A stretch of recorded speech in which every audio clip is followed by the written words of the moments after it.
Hello, and welcome to episode 300 of Today in Space, which is crazy. I can't believe we're at 300. And, each time we've hit like the hundreds, we've done kind of a special episode. And, 100 was with some of my friends, and we talked about a lot of fun stuff and talked about our different science disciplines. We also had a few drinks.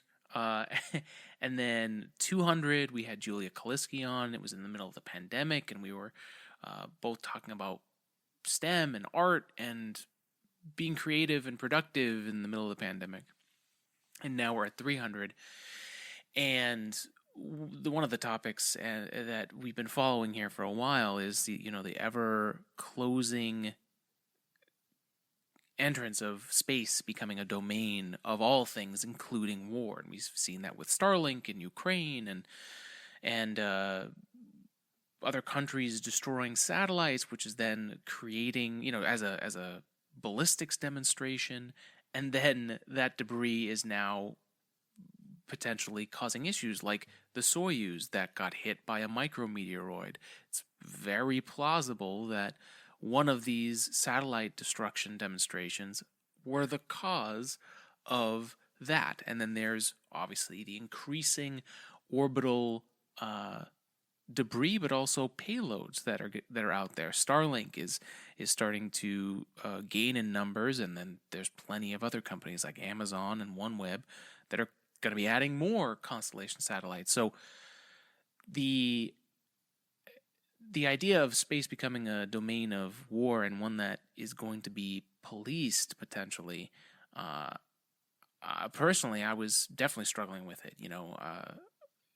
The way that space is tied inevitably to defense and war. The V2 rocket and the race to the moon. There's so much that's in the past, but there's also so much good that's come from it. So as we're in this strange time where space becomes more a part of a domain that is going to be looked at to be conquered by one or another, or we find some way for all of us to play well together and allow humanity to have access to space. And we had the opportunity to talk to the CEO of Arcfield, Kevin Kelly, and his unique background in telecommunications and intelligence and defense. And Arcfield is a company that works specifically to give the unfair competitive edge to the U.S. in the domain of space and cybersecurity. So it was really interesting to get his perspective on this. I think I've voiced my opinion on this. I'm definitely pro allowing humanity to continue to explore space and survive and not nuke each other. I'm very pro that. But I also wanted to get the side from someone who's in the industry, who has a STEM background, who can speak as a person of science, and not necessarily as a delegate or someone who's like on the news. So I really like these long-form conversations. I was very honored to talk to Kevin and talk about Arcfield and the type of people that work there. It definitely seems like a great place to work for the right person, and just a great conversation about all things space with Kevin Kelly. He has 30 years of experience, and it was a true joy to talk to him. So please enjoy this conversation for episode 300, talking about both deep topics like war and cybersecurity and national defense, but also about humanity and about ultimately freedom for all of humanity and what can be done at the space level to do that. So definitely had a great time with this one. Please enjoy our conversation with Kevin Kelly, the CEO of Arcfield. Thanks for joining us.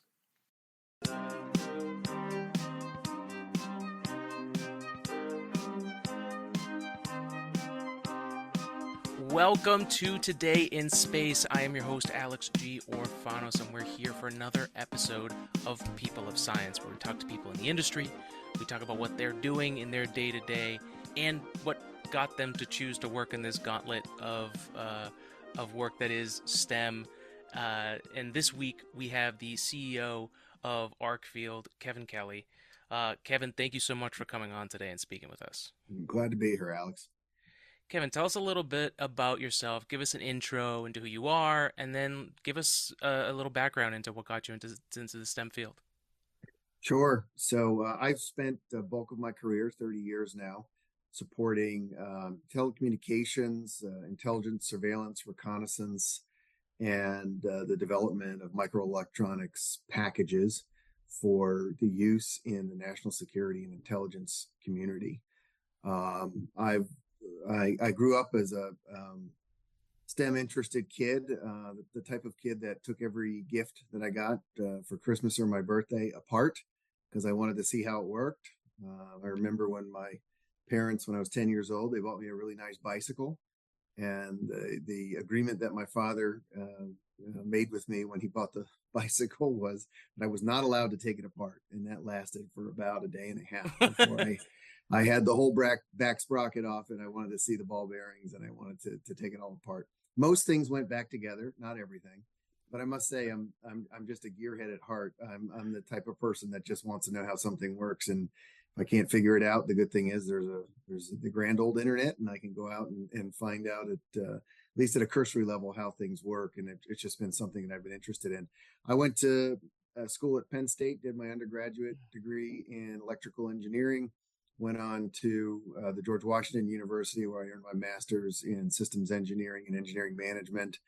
I've just been in an engineering capacity and discipline throughout my entire career, and now have the pleasure and privilege of running Arcfield, which is a company filled with engineers and scientists all focused on solving some pretty important problems for the national security and intelligence community. Absolutely. I'm going to pull out a little thing I have here from your team. Arcfield is there to solve the most complex and demanding national security and space-related challenges for its customers across the U.S. Department of Defense, U.S. federal civilian agencies, and the Royal Canadian Air Force. Could you tell us, I guess we've got that brief picture of Arcfield, but it sounds like this hub of just innovation and development of technology. And I think I was reading you guys are also looking at future problems that people that you have as customers might need in the near future. Yeah, we're certainly not all things to all people. We focus our efforts in the national security and intelligence domain, principally for the U.S. government and to a lesser extent the Royal Canadian Air Force. At a high level, what we do is engineering, modeling, simulation, test, and launch for national security satellite systems. That includes the design of the architecture, orbital mechanics, orbital modeling, modeling the interaction between next generation spacecraft and previous generation spacecraft. Everything from antenna deployment to communications, link closure analysis, anomaly resolution. That's everything from the physical to the electrical domains. And pretty much everything having to do with the building, deployment, and operations of overhead satellite systems. The other two major areas where we have significant practice are in ballistic missiles and hypersonic missiles. Again, modeling, simulation, a lot of model-based systems engineering, digital engineering to design and test the next generation hypersonic and conventional ballistic missile systems. We're not a weapons manufacturer. We're more on the engineering and the physics and material science side. The third thing we do is cybersecurity. And in cybersecurity can mean a lot of things to many people. In our domain, it involves creating solutions that allow disparate security levels to operate seamlessly with one another in an autonomous fashion. So think about networks like the internet, which are completely unclassified and kind of the wild, wild west, and then things that are government networks that are very prescribed and locked down and have very rigid boundaries.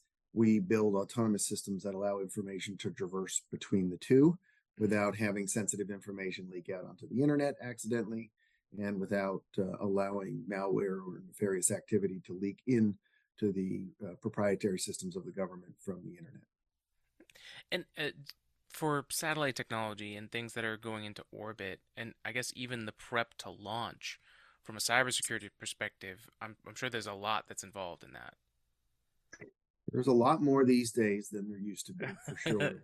Um, that when you think about space-based systems, those who aren't familiar with them think they're in a world of their own, in a class of their own. In reality, the compute systems, the memory systems, the collect systems, the radios, the packet radios that packetize all the information, digitize all the information, their kins exist here in the terrestrial networks. They're not terribly unique. What makes them unique is their ability to be serviced at a great distance, their ability to withstand radiation and high shock and vibe, wide swings in thermal environments.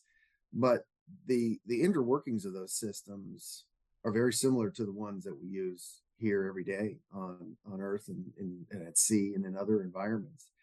Meaning they have the same vulnerabilities. They have the same cyber vulnerabilities of the systems that we use every single day at work. So when you think about the satellite systems of old, I'm going back to the beginning of my career, maybe 30 years ago, they were pretty proprietary, pretty unique. Their brethren did not exist in the terrestrial networks. They were kind of specific, mission specific.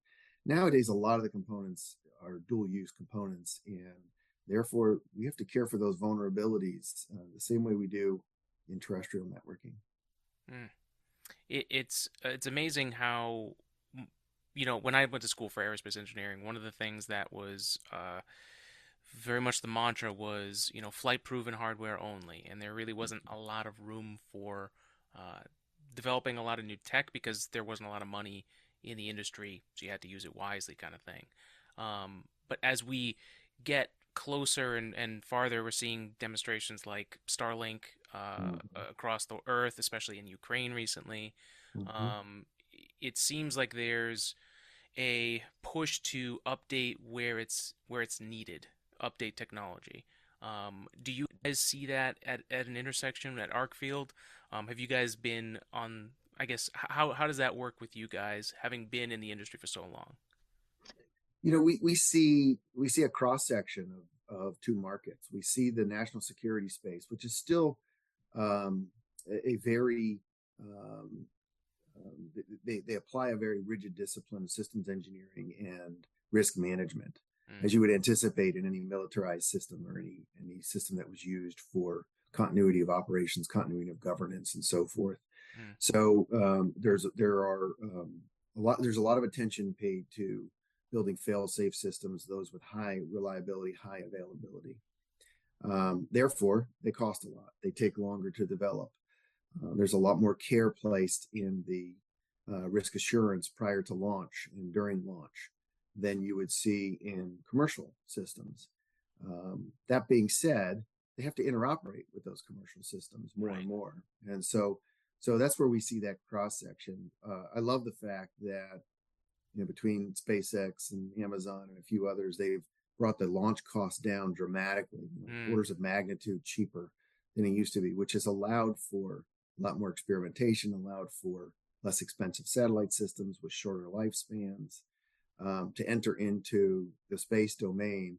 And it provides us in the national security domain more tools in the tool chest, more blades on that Swiss Army knife. So there's more capability that we can take full use of. But at the same time, it does not relieve us of our responsibility to make sure that our systems are there 100% of the time, especially when the United States and our allies need them the most. Absolutely. And, as you were talking about how successful these need to be and how locked in and secure they need to be and stable, it makes me think of, I went to In the early days of me working in aerospace, I went to a conference. It was a material science conference, but they were talking about uh, the success rate of safety of, commercial airliners, and how impressive it was to have such a high level of safety. And I'm sure that that same thing is carried over to your industry and what Arcfield does.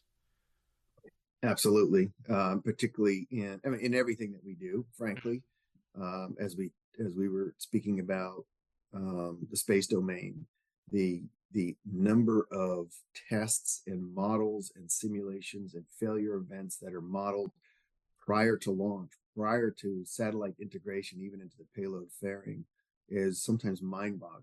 And Mm, um, at the end of the day, we need to make sure that this, in some cases, they're very ordinary payloads. In other cases, they're very exquisite payloads that have mm, very specific mission applicability. And we, as a team, government, contractor, military alike, need to make sure that these systems make it into orbit and that they're successful.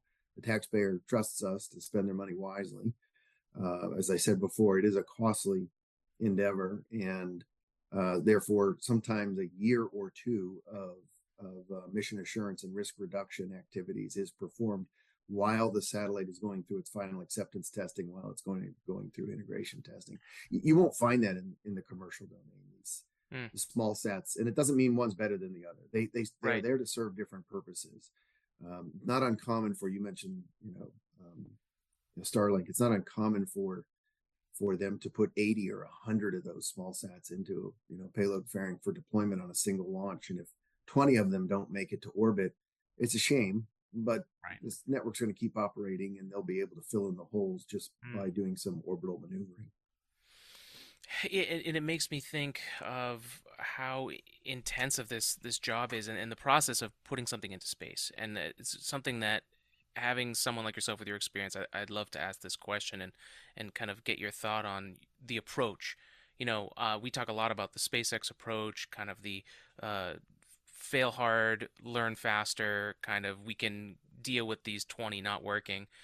Can you give me an insight into the thought process of where the line is for you guys, of how much testing you do, and where do you finally say we feel comfortable with the risk we've assessed, and we can proceed? It starts at the engineering level, and when we look at designing, say for instance, a military payload or an intelligence payload, there's a great deal of care put into making sure that its function is something that is not observable by the adversaries, making sure that its cyber vulnerabilities are identified early and are cared for, making sure that we provide an ability to do software upgradable componentry wherever possible. Mm, And then, when uh, the military designs anything, they talk about 4 nines available, 5 nines available. And those systems are just, not worth the money generally in the commercial domain, save for a moment the telecommunications main core infrastructure that tends to be very highly available and highly reliable.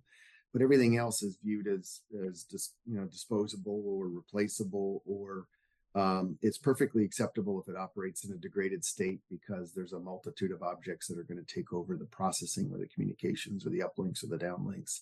Again, when you're building these national security systems, they're so unique in the functions that they perform. It's not conceivable, both economically and from a mission standpoint, to build a dozen of them. It's more likely right. we're going to build 3 or 4 of them, and therefore the if you start to do the math and you do failure rate analysis and you look at mean time between failure of individual componentry, you very quickly find yourself into building redundant systems and overly redundant systems to make sure that they operate when you need them the most. I don't have a good answer for where's the clear line. Okay. I rarely see national security systems or military systems that don't have very stringent availability requirements and reliability requirements, and therefore it drives us into a much more rigorous systems engineering practice. Yeah, no, thank you. The thought process alone that you described is what I was looking for, so that's amazing. let's take a moment to talk about our sponsor, Manscaped. If you go to manscaped.com, you can get 20% off anything in the store by using the code word SPACE. Since the beginning of this year, we've been using the new beard hedger that Manscaped made, which has multiple different settings. Basically, the blade moves to the guard itself. And if anyone's had a beard trimmer or razor that's had like all those different head pieces that changes the length that the hair goes away from the blade, it's such a pain. There's so many pieces. I mean, think about how much plastic is made every time a razor is made, and there's so many of those cheap ones that you find when you're on the road and you forgot the thing that you needed to shave or trim your beard. The beard hedger is doing it right.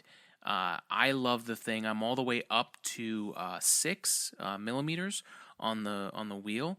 So slowly growing my beard. I have this like spot around my chin, kind of like below my lower lip, like the goatee area, that like gets like really agitated when the beard hair grows. I just have thick Greek hair, and so I loved the Lawnmower 4.0 because that just was able to handle like that legit Greek hair. And now with the beard hedger, I have so many options with my beard, and it's quick. That's the great thing. That's what I love about Manscaped. It is quick. They give you everything you need to take care of manscaping yourself and taking care of yourself. You look good, you feel good. My beard has never been as comfortable as it's been. It used to get like really itchy and scraggly, but with the comb and the beard oil, which I love, I got to get more of. I've got to go on manscaped.com to pick up some more stuff. They've got some great stuff. The Beard Hedger Pro kit gives you a ton of stuff. If you want to go on that beard journey with me, I think we're going to try the Riker here soon. We're going to go for the Lieutenant Riker and see how close we can get that. We got to have a space theme with this, but this, thanks to our sponsor at Manscaped, you can get 20% off at manscaped.com. If you use the code word SPACE, that's 20% off anything in the store, free shipping. And if you're on the beard journey, join me with the Beard Hedger Pro kit. But they have so much more there. If you're looking for anything for your grooming needs, that's manscaped.com, code word SPACE, 20% off, free shipping. Thank you, Manscaped, for being a sponsor. And now back to the episode. To tell me about the people that you work with. I'm sure you must have a very interesting set of background skills as a team that's necessary. Could you tell me a little bit about that? Like what makes a good team at Arcfield? Yeah, I think I meet with all of our first of all with all of our employees in town halls like most CEOs would do on a quarterly basis. But more importantly, I meet with every new employee that comes in every Monday. So we start between 5 and 15 people every single Monday.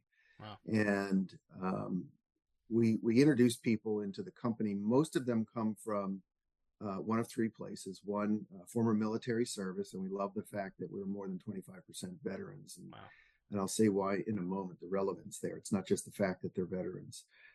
Or they come from government service. They served in a civilian agency in a defense capacity or in an intelligence agency, or they're coming from one of our competitors that are, good companies that do a lot of similar engineering, whether it's material science or chemical engineering, electrical engineering, computer science, and so forth.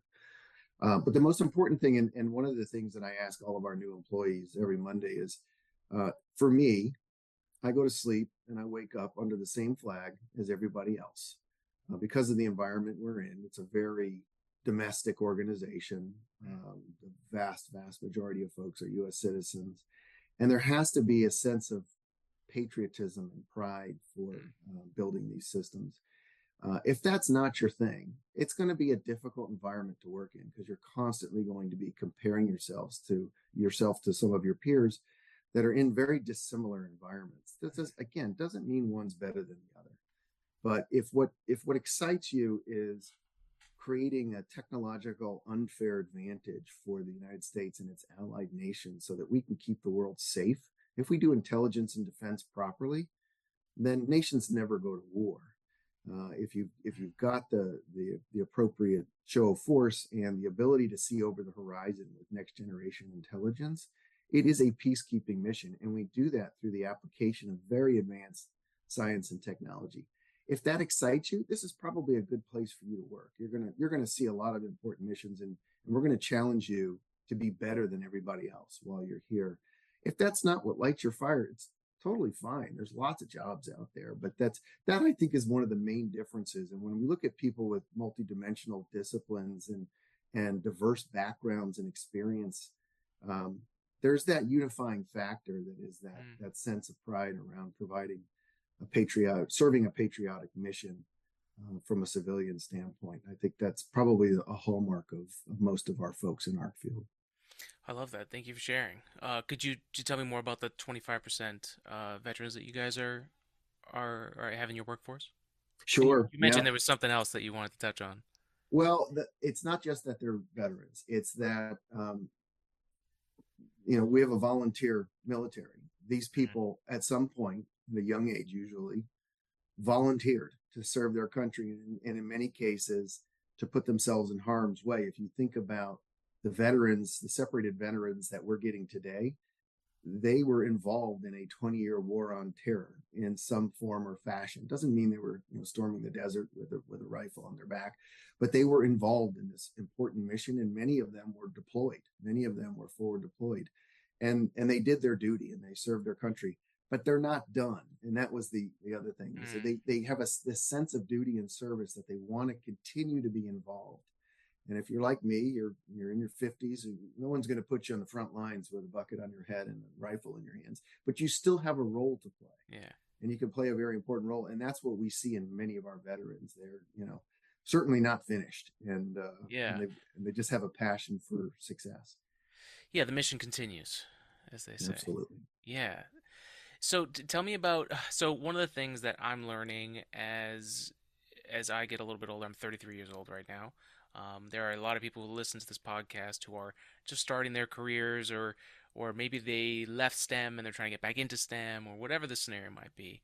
Could you tell me about your path to becoming the CEO, and what that role means to you now, and kind of the things you had to learn to get there, or did it always come natural to you? Like, is this the position that you were meant to be in?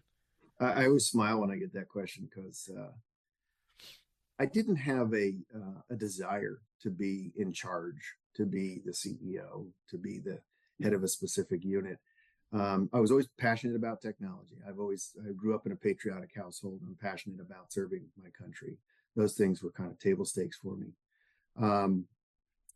I knew I was going to be in a STEM field. I began my career, luckily enough, with Lockheed Martin. I was designing communications payload packages and terrestrial communication systems. And a wonderful opportunity came along for me to join Bell Laboratories. And that was kind of, as an electrical engineer, that's kind of like the storied organization that you want to be a part of. And it was really as it was separating from AT&T and going through ownership with Lucent Technologies. And, one thing led to another where I found myself being encouraged by a multitude of mentors to take on more leadership positions, get exposure into the sales and marketing organization, start to take some, in my master's class, start to take some courses in managerial accounting, really getting me outside of my wheelhouse a little bit, but enough mentors that saw something in me and said, you ought to try to broaden your horizons a little bit and get more experience. And that helped me a lot. As I said, went into sales and marketing and business management, planning, strategy development, and got a lot of exposure. Over the course of the years, I kept finding myself with opportunities to step into more and more leadership positions, a research department lead, a sales regional manager, what they called a SWAT team, which was an optical communications focused team on capturing specific markets by selling and implementing optical communication systems. Then moving into strategy development, business strategy, capture strategy, planning, and then execution all the way up through COO of a subsidiary company. And then eventually, when they launched a CEO search, the board came to me and said, "We would love for you to enter yourself into the evaluation for our next CEO." And I gladly did that. I felt it was an honor. I was selected. This is again a former company, and I was nervous as heck. I hardly got any sleep. You can ask my wife. The first few years, I felt like I was constantly having to prove myself. I was, roughly 40 years old and running almost a $500 million organization, and it was frightening. And at the same time, I learned at that point to surround myself with A players. Make sure that I've got people that have the experience and the know-how that augment my shortcomings, my deficiencies, whether it's in style or personality or even technical acumen. Finding ways to build a really highly functional, collaborative team, and that has served me exceptionally well. When the opportunity came about a year and a half ago to join Arcfield, I knew what questions to ask about the organization, about the people, where it was heading as we carved the business out of Peraton and created its own subsidiary. What was the interest of our investment group at Veritas to invest in the team, invest in the facilities, invest in the people, the technology, building a market? Were we going to be in this for the long haul? And they have long-term vision for how they invest in the business. So I felt like this go around, I was a lot better positioned to know what to ask and to make sure that we could really hit the ground running and make the best of this, and absolutely no looking back. It's been a great, roughly 14, 15 months for me so far. That's incredible. Yeah, congratulations. I mean, it sounds exciting. Yes, it is. So, one of the things that I want to ask, and I ask everyone that comes on here for this at Arcfield, if someone was interested in looking at what jobs are available or learning more, where would they go to? Easiest thing to do is to go to arcfield.com and click on careers. You'll see that we have openings in both Canada and in the United States. And you can search by location, you can search by job function, skill. There's a variety of different keywords that you can search. You can even search on specific customers. Oh, nice. And I would encourage people to do that. It's we're talking about a engineering centric, STEM centric organization. We do program management, we do proposals, we do technical writing, we do budgeting, we do planning. So 1,300 going on 1,400 employees. We're not all engineers, thankfully. Yep. We have Yes. people. You need the balance. That's right. That's right. Well, thank you for that. I'm sure there'll be some people checking it out. One of the topics that we've brought up, I was 10 years old, 11 years old when 9/11 happened. I lived most of my life with us at war. And, we're definitely entering a different phase here as we're in 2023. Starlink has become if we're talking about the domain of space, whether it wants to or not, is dragging the domain of space into needing more military intervention. Could you tell me more about, and I'm sure with your position at Arcfield, maybe there's some things you can't talk about, but when you see what Starlink has done in just the general idea of space becoming a domain, could you tell me your thoughts on where it is today and what you've seen that's good about it and maybe some things that could be done differently? Yeah, I think the latter part of that question is the tougher part, so I'll start with the easy part. Uh, I see, Starlink is a commercial communications service provider with a different business model than what was traditionally envisioned for overhead communications. Bidirectional as opposed to broadcast technology, as we're used to with Sirius XM and some of the broadcast cable TV. Starlink is meant to be, and it is bidirectional and high data rate, highly reliable, highly available. The antenna systems aim themselves autonomously, looking for a multitude of satellites simultaneously, seeking the one with the higher gain. So if you think about how cellular technology grew up and you went from first generation to second generation. By the time we're in third generation, we're into digital packetized information, and we're connecting to multiple antennas at the same time. And the radio is making the decision about make before break, and looking at power levels and signal to noise ratio and error rate and so forth, and making the autonomous switching. And then we get into 4G, we're really into high data rate, doing, again, multipath communications. All of that underlying technology and some of the networking and the decisions and the algorithms have all made their way now into the space domain. It doesn't happen by accident. I made it sound very passive. Right. SpaceX has invested very heavily in this and have really attracted some top talent to make this happen. I'm saying all this because there is an evolution that brought that communications service and technology into the marketplace. It is also the great unifier: communications, open, free communications, not free from a dollar standpoint, but unfettered, unfiltered communications. And if you think about, in the I guess it was probably around the 2004, 2005 timeframe, I believe, when we had the Arab Spring and the uprising, and there was a movement globally amongst citizenry that were in oppressed regions, and they said we're gonna fight back. And the first thing that their governments did in order to get control of them was to shut off the internet, shut off access to the internet, filter it. And if the theory was, if they can't communicate with each other, they're going to have a difficult time organizing, and we'll be able to control the way people think much more effectively. I said at the time, as we're thinking about what weapons should be deployed to help these people gain their freedom, it was obvious to me and to many, the most powerful weapon that we have is the internet. It's access to information. Connect them, let them talk to each other, let them talk about freedom, let them organize. And sure, bad things happen on the internet too. Sure, they do. Yeah, but the ability for people to communicate and organize generally results in freedom and peace.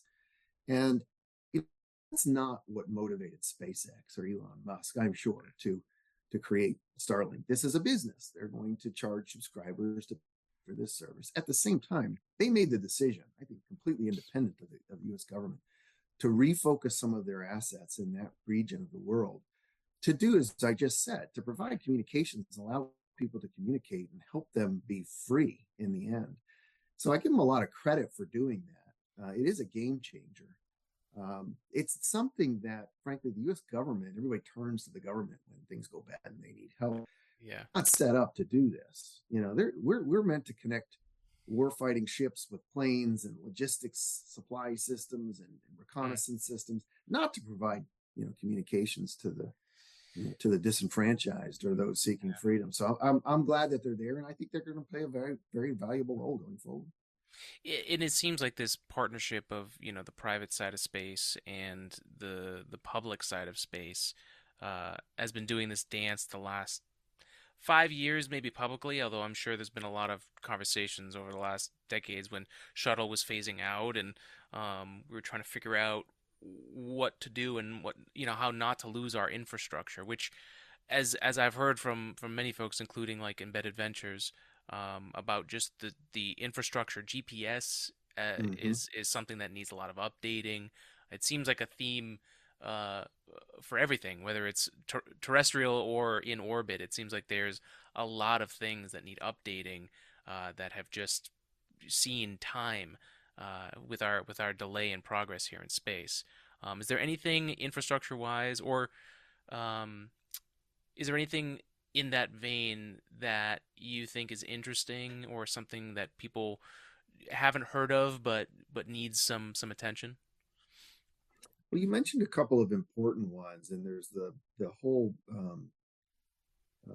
group of solutions around PNT, pointing, navigation, and timing.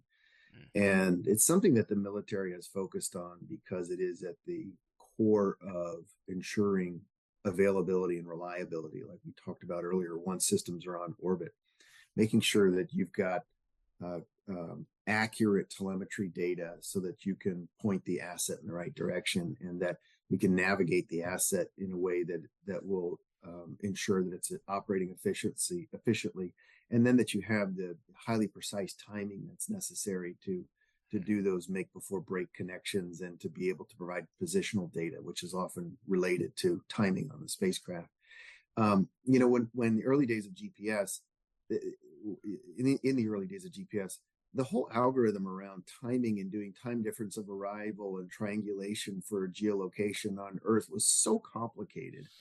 It was inconceivable that industry was going to catch up anytime soon, or that an adversary would break into that system or start spoofing timing signals to throw off your navigation.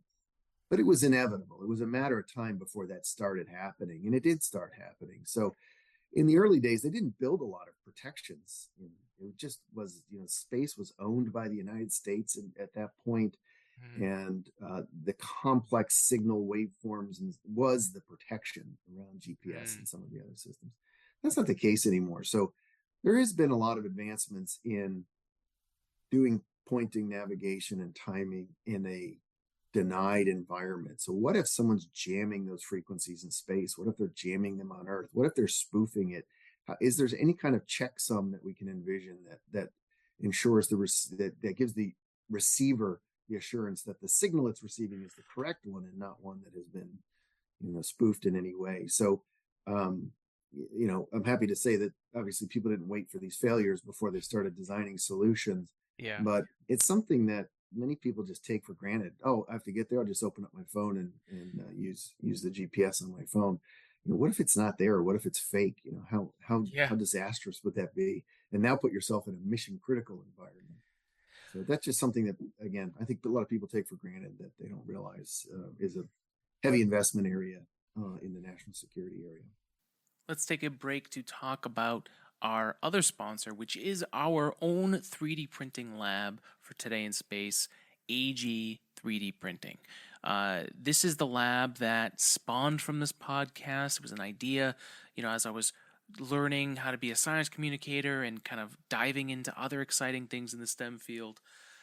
I found 3D printing, and I slowly started a lab and a parts business where we help bring your ideas into reality with 3D printing. We are really good at what we do, and we can help you from all sides of the project, whether you're like a student and maybe your 3D printing lab doesn't have what you need, or it's busy and there's no room, or you're just looking to create an idea. Maybe you've got an idea for a business or something that's helpful around the house, a replacement part for something that's not made anymore. 3D printing is so useful for custom solutions to things that are just really not available or not made anymore. It's a great tool. It's a great tool for those using the iterative process, right? If you want to develop an idea, like our friends at SnapCollar, they had an idea where they wanted to transform the collared shirt game and make it so that your collar in your shirt stays like it's supposed to, sharp and crisp. And we went through many iterations, but quickly and under a budget that two guys who are trying to start a business while also doing their day job. Like, we are here to help those types of folks. And of course, we 3D print stuff for the podcast all the time. We've got some new things coming up. I'm getting into 2 cosplays this year for myself. So the lab is humming, and there's lots of filament being pushed through those nozzles. So if you're looking to get some 3D printing projects done, head over to ag3d-printing.com to check out what we're about. You can get a free quote on your project. You can literally just reach out to us, even if you just have an idea written down on a napkin, or you've done it a bunch of times and you just need some extra help printing something. That's what we're here for. And you can also support us by going to our Etsy shop at ag3dprinting.etsy.com. That's where we have all of our designs available, where we 3D print on demand. These parts don't get made until you order them. Otherwise, they sit as plastic. But if you're looking to support us and get a cool gift, or maybe you have an idea that you'd like us to put up there, we've got a ton of stuff, especially if you're a space fan. We have our James Webb Space Telescope coasters. We're going to be selling our own model of the James Webb Space Telescope soon. That'll be 3D printed on there. We also have our our rocket pens that we're slowly designing, a Falcon 9, a Starship. So there's lots of ways to help support us. ag3dprinting.etsy.com is the way you can do it right now. If you're trying to do something for yourself, we're here to help bring that idea into reality with our 3D printing lab, AG3D. So thank you to AG3D. I'm thanking myself here, but that is what originally was paying the bills here for this podcast, keeping the lights on, the mics running, and now we also have sponsors like Manscaped. So it's cool to have this commercial still be here. We're very excited about all the stuff we do with AG3D printing, and it keeps us busy, and it helps us do more things like go to rocket launches and see cool stuff like we did over the last summer for Artemis 1. So AG3D printing, check it out. We've got a lot of exciting stuff for you this year, but we've rambled on too long. Back to our conversation with Kevin Kelly, the CEO of Arcfield. Thanks.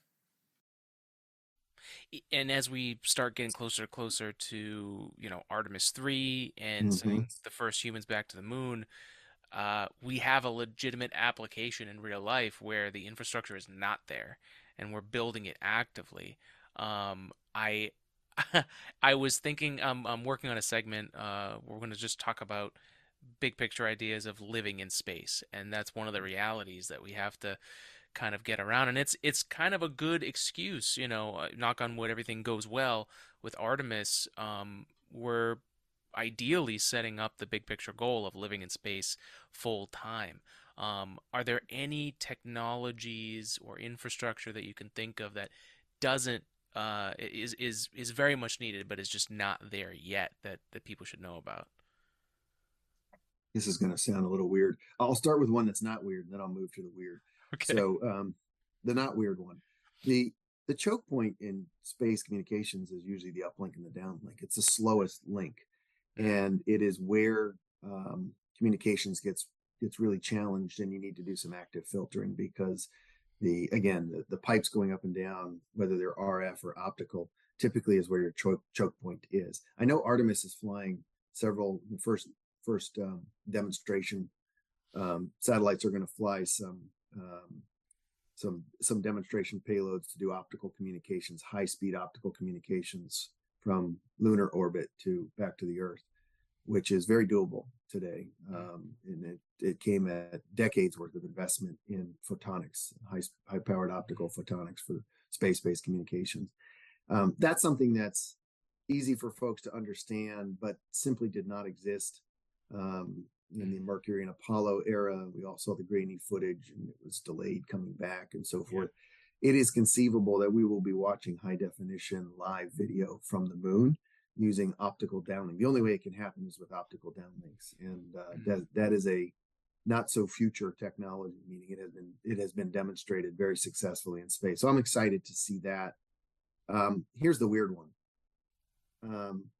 You're talking about living in space. We're mammals. Certain body functions require gravity, and as you think about the humans on the space station and having to mimic as much as they can the gravitational forces for to maintain cellular mitosis and cellular reproduction and things like that. Yeah, absolutely. It has been a challenge, and they come back changed people, right, after a year. Now think about 2 years, 5 years, 10 years, mimicking the gravitational forces without doing the right. centrifugal wheel or something like that. I think is going to be a real challenge. I'm both excited and also very curious to see how we're going to do this. Yeah, same. That's I mean, every function you're pretty much putting a variable on. One of the things I haven't heard of one yet, but that I'm excited about is different kinds of sports developing. They're basically running marathons up there on the ISS on a regular basis, and to think about there being a moon sport or like an orbital sport is kind of a cool idea, and I wonder what that's going to look like. you know it's coming. I mean, Yeah. so much money and innovation has been poured into sports and entertainment. It's a matter of time. Oh yeah. It's gonna be crazy. And one of the things that I'm hopeful for, but I always take with a grain of salt because I don't see much development, and that's Blue Origin and say Orbital Reef. And they smartly so run with a cape over a lot of what they're doing. So that gives them a good advantage when they actually are ready to put things out.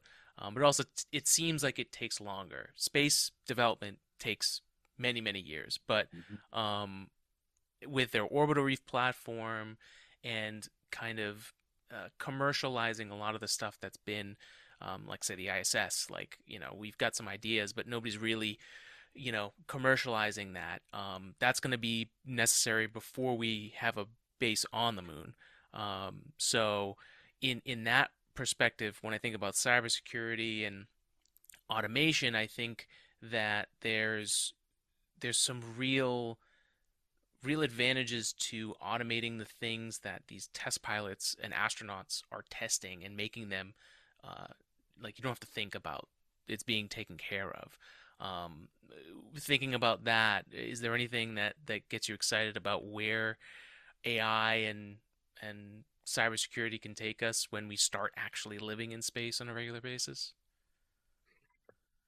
Yeah, AI is appearing in just about everything that we Yeah. do, in every form and factor of life, and it just as we bathe ourselves in more and more information, the the need for autonomous processing and the development of artificial intelligence is, I think, just as table stakes now. It's embedded in everything. It's kind of a general, cop out answer to what you're saying. I don't see the world getting simpler when we move Yeah. into to space, Mm. and as we are embedding artificial intelligence in systems capable of learning and improving efficiency in just about everything that we do, even just in conventional business intelligence, monitoring the metrics of a supply chain or a business and having to do that autonomously in order to create additional efficiencies. Mm. It's everywhere. And if you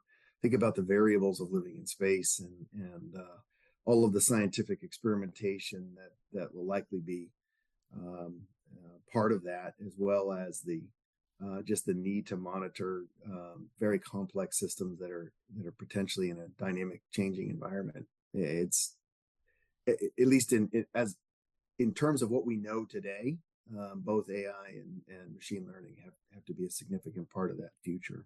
Mm. And I'm interested in the in how these AI are being trained. I'm still very much learning, but I get to talk to folks like yourself, and kind of throw ideas out there and see if I'm at least on the right path. But we're learning with these language models that they do have limitations, and things that when we live in the age of misdis malinformation, we now have this amazing technology that can accidentally lie to us and not even realize that they are. Um, and so I think the training is going to be really important. I'm excited about what NASA could create because I'm sure their training would be high end, and folks that would be working with them would be doing that well. But I think there's also going to be room for AI that's not really that good. But because it's AI and because it's the thing right now, it's going to get used. What do you think about that? I think you're absolutely right. I'll give you a perfect analogy.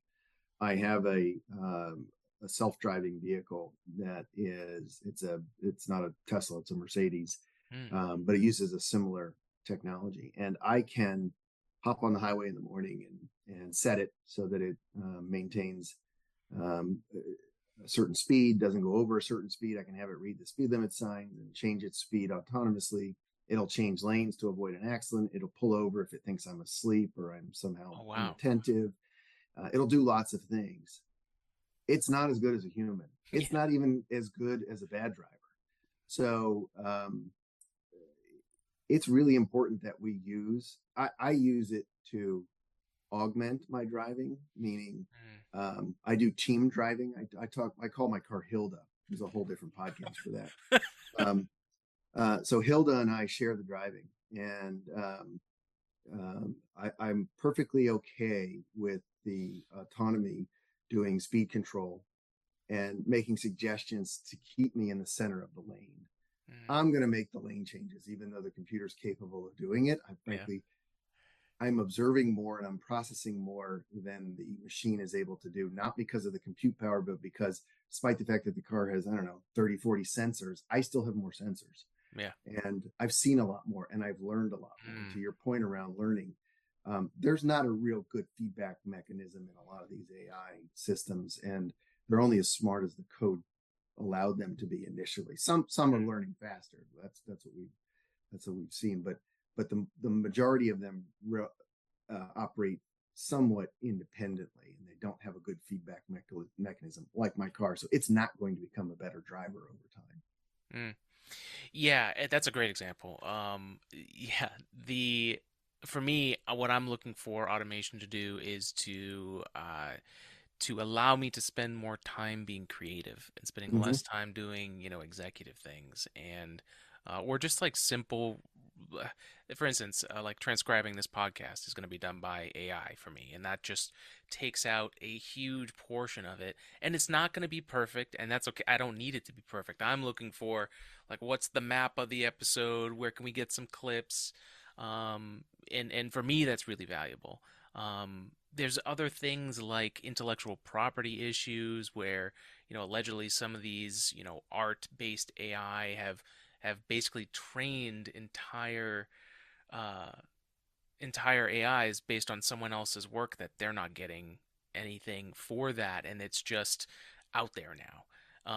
I've heard some other things of allegedly some audiobook artists who, signed away their rights to their voice early in the day, and now entire voice AI is going to be used for them, and they see none of that. So it's gold rush esque, just like NFTs were recently.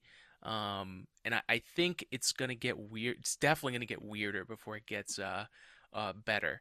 Um, but is there anything that's a good mindset for folks who are just trying to wrap their heads around this that you might be able to like offer and how you approach it? Because I love your idea of like sharing the driving. I think that's a healthy mindset, but I think it's tough for people to start there.